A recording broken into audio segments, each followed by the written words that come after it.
এই 900 মিলির একটা লাল পানি একটু বোঝই তো গাঁজা আর ছম্মক ছাড়লো দুটো রমণী। দাদা আজকে কি থাকা যাবে? আমি তাহলে আজকে থেকে কাকু ম্যাচে তো উঠতে হবে, অনেক ম্যাচই তো দেখলাম, তো এটার পরিস্থিতি তো শুনলাম ভালো না। তাহলে চলেন ম্যানেজারের সাথে একটু কথা বলে দেখি। বাইরের থেকে যা শুনলাম, চল যাই তাহলে কথা বলে কথা বলে ম্যাচটা দেখি। কেমন এদের নাকি ম্যাচটা চলেন কি চলেন হবে চলেন। ভাড়া। ম্যাচের ম্যানেজার সাহেব নাকি? জি বলুন। আসসালামু আলাইকুম। ওয়ালাইকুম আসসালাম। ম্যাচের সিট ভাড়া হবে, এই জন্য আসলাম, ভাতিজাকে উঠাবো। ও আচ্ছা আচ্ছা, ঠিক আছে ঠিক আছে, বসুন বসুন বসুন। ধন্যবাদ। আপনি ঠিক জায়গায় এসে পড়েছেন, ঠিক মেসে এসেছেন আপনি। বাইরে থেকে শুনলাম ম্যাচটা নাকি ভালো না, কি সব ভাই পার্টি মাটি এখানে। যথেষ্ট, আপনার মুখে লাগাম দিন। আপনার আমাদের ম্যাচ সম্পর্কে কি বলেন? আমাদের ম্যাচ অন্য 10টা ম্যাচের মতো একদমই নয়। আপনাদের ম্যাচে তো ভোর হয় বেলা 11টায়, পড়াশোনা হয় এখানে? কি বলুন, অন্য অন্য ম্যাচের ছেলে মেয়েরা বেলা 11টায় ঘুম থেকে ওঠে, কিন্তু আমাদের ম্যাচে ভোর 6টায় তাস খেলে ওঠে। একই কে দেখো তাস খেলে ওঠে। ওই যে তাস খেলে মানে আপনি কি বোঝাতে চাইছেন? তাস খেলা মানে তাস খেলার ভিতরে কত হিসাব আছে আপনি জানেন? আর সব সময় যে লেখাপড়া করতে হবে এটার তো কোনো মানে নেই। বিনোদনের কি কোনো দাম নেই? এন্টারটেইনমেন্টের কি কোনো দাম নেই? জীবনে কি শুধু লেখাপড়াই করতে হবে? জীবনে একটা ব্যালেন্স দরকার।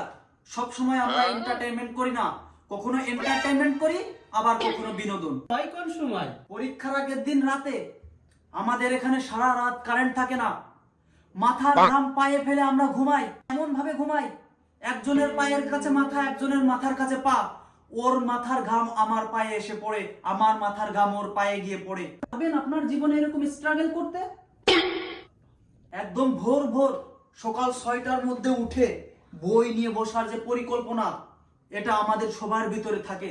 ভাবি বই নিয়ে বসতেই হবে, তারপরে বন্ধুকে ফোন দিয়ে জানা আজকে কি পরীক্ষা, তারপরে 2-3 ঘন্টা বই খোঁজা, কোথায় গেল বই।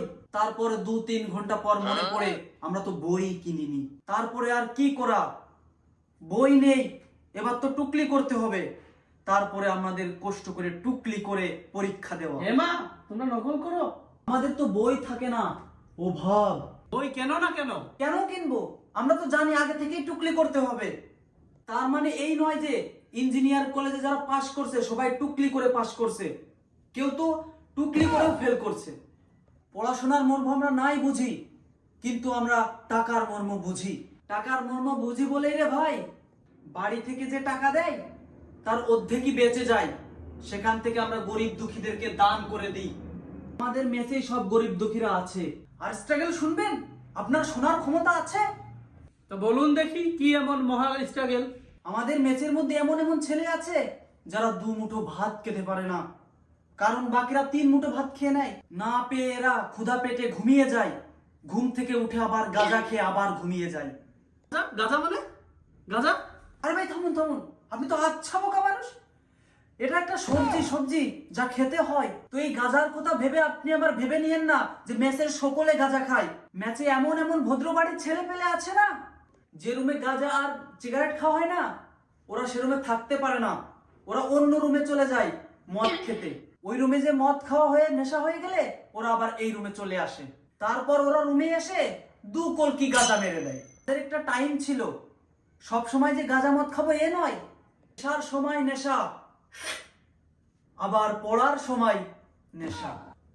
এই ম্যাচে যখন কোনো গেস্ট আসে, এই ধরুন আপনি রিফাতের সাথে আসলেন, তখন আমরা তাকে কিভাবে অনার করি জানেন? কিভাবে? লাল পানি, লাল পানি। এ কি মারবেন নাকি এক ঢোক? না রিফাত, তোর জীবন তো এখানে ধ্বংস, তুই কি এমএসে থাকবি? আমি তো রাজি। কি? এই ধ্বংস বলবেন না, ধ্বংস বলবেন না। এই রিফাত, তোমাকে এখানে নিয়ে নিলাম। আজকে তো রবিবার, আগামী বুধবারে এখানে ছোট্ট একটা আয়োজন আছে। উমা তাই নাকি? তো কি কি থাকবে?